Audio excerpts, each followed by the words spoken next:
2, 1.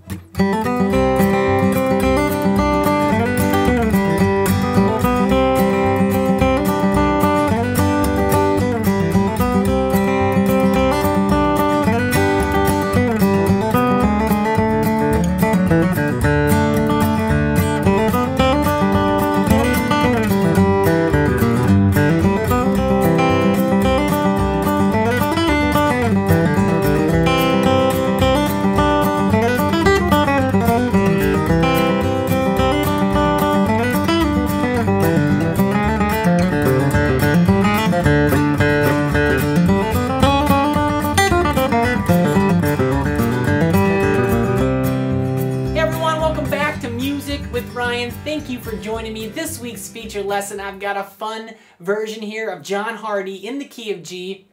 I've created 2 arrangements for this lesson, an intermediate and advanced. And man, we're going to be playing lots of notes, lots of bluegrass licks and riffs, some Tony Rice stuff. And we're going to all do it though, still playing that melody right on the head, especially in that first arrangement and in the first half of the second arrangement. We're still going to state that melody so the listener knows what's going on. But then, you know, as we get through the solos there, we're going to get more expressive and again, get more of the consecutive 8th notes, lots of hammer-ons and pull-offs, and even some little Tony Rice stuff. Kind of get that bluegrass guitar sound you might be looking for out there, all right? So now if you'd like to access the full-length version of this lesson here, just click the link down there below and it will shoot you onto my website, and there you can learn about being a Premier member, and for a monthly, quarterly, or yearly fee, access this lesson.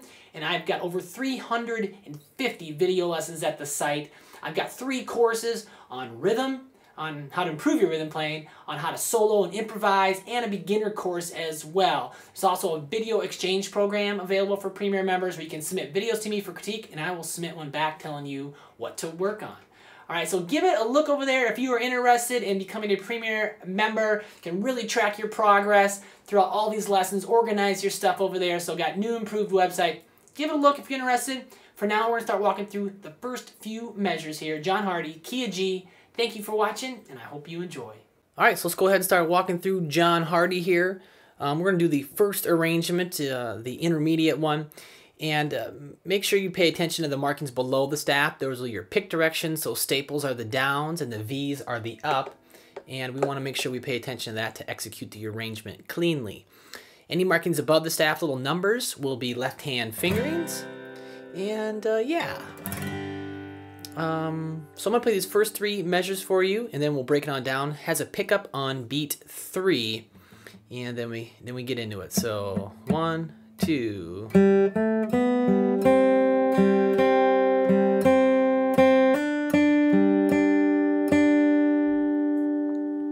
1, 2, 3, 4, 1, 2.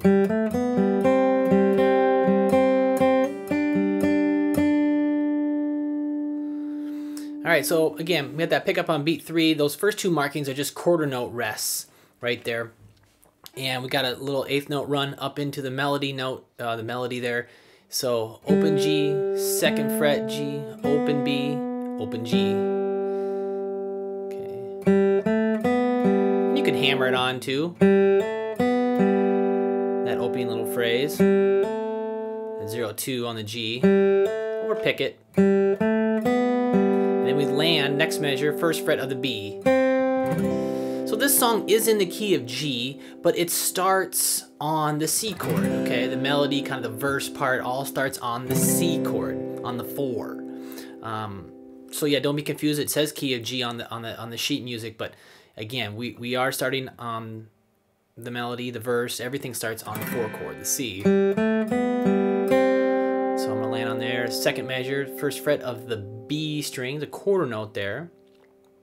And then I get a little syncopated rhythm here, so this is measure 2. We're going to see that kind of rhythmic theme throughout this arrangement and the next arrangement, but 1, 2, and 3, and 4. So quarter note there, and then open G, back to the B string, 1st fret, and then you see it's tied over there. You see the note in parentheses, there's no pick direction, and we don't play that note, so it's tied over to it, okay? So it's held through it, so nothing on beat 3. And then open G, upstroke on open G, and back down on the 1st fret B. So again, that's 1, 2, and 3, and 4. 1, 2, and 4. That's the count. 1, 2, and 4. And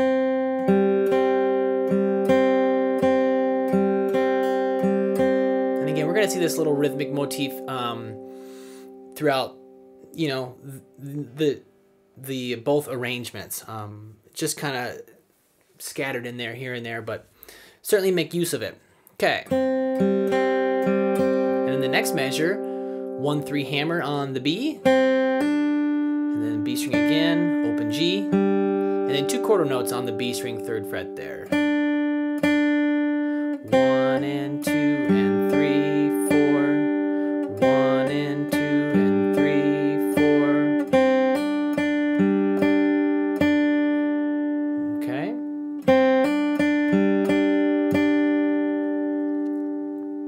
So let's play those first couple measures. Everything kind of happens there on the G and the B string, as I'm realizing. So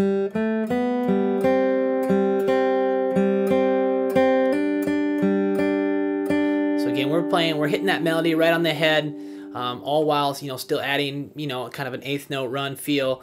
1, 2, 3, 4, 1, 2.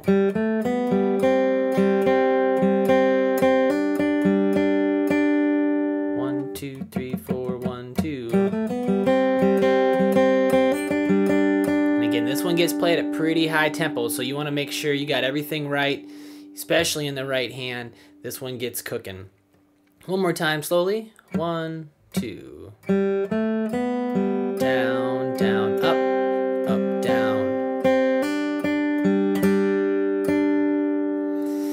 And remember, if you know, I talk about this all the time in my videos, in my lessons, that, you know, hammer-ons and pull-offs take the place of pick directions. Okay, so in you know, that tied measure, measure 2 kind of also does the same thing, but hammer-ons and pull-off slides often take the place of a pick direction, so you might have a double down or a double up. So you really want to watch that right hand in those places. Okay, so yeah, downbeats, downstrokes on downbeats, upstrokes on upbeats is the other rule of thumb.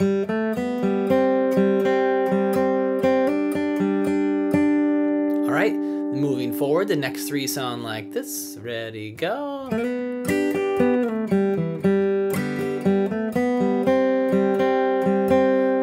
Okay, we're gonna have some repeating themes or ideas. Like I said, throughout the piece, like there's gonna be actually some full measures that are gonna be repeated. I wanted to keep it an intermediate, but straight ahead intermediate, that we don't get all fancy. That's for the second arrangement. But so measure 4.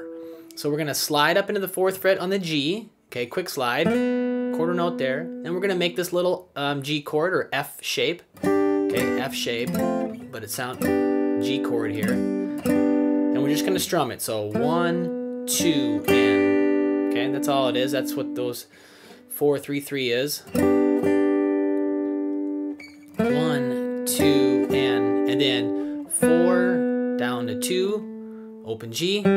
2nd fret D. 1, 2, and 3, and 4, and.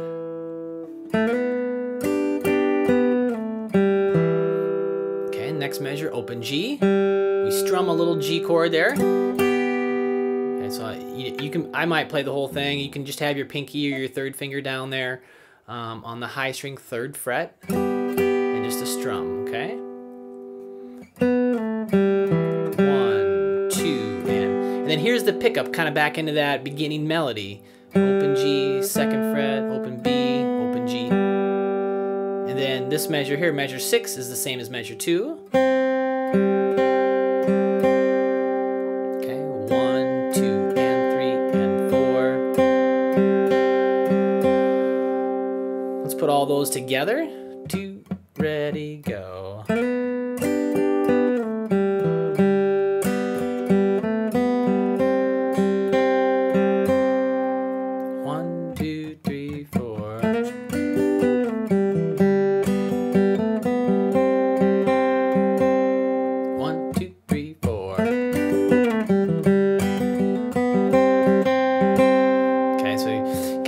in that groove of that syncopation there on the C chord, and it'll happen. Okay, just gotta practice. Okay, and let's keep on keeping on here. Measure 7, 8, 9. Sound like this. 1, 2, 3, 4.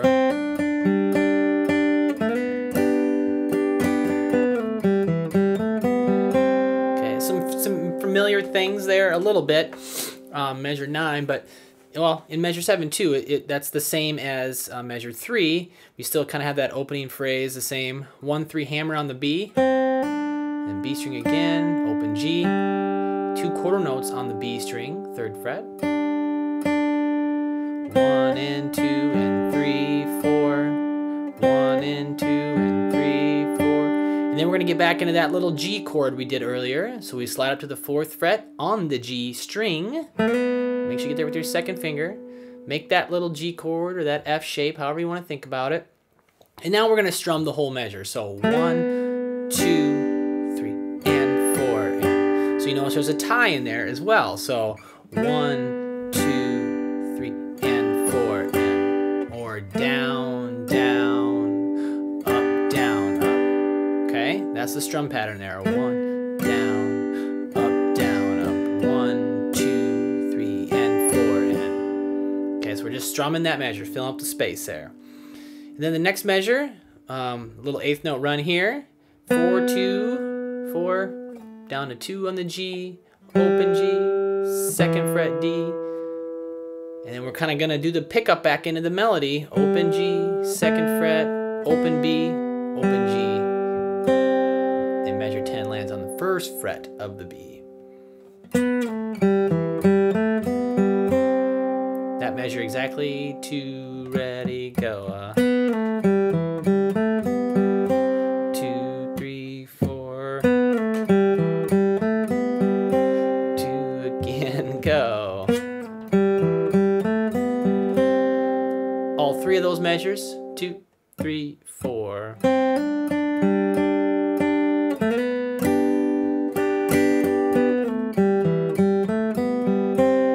Last time, just a little bit quicker. 1, 2, 3, 4.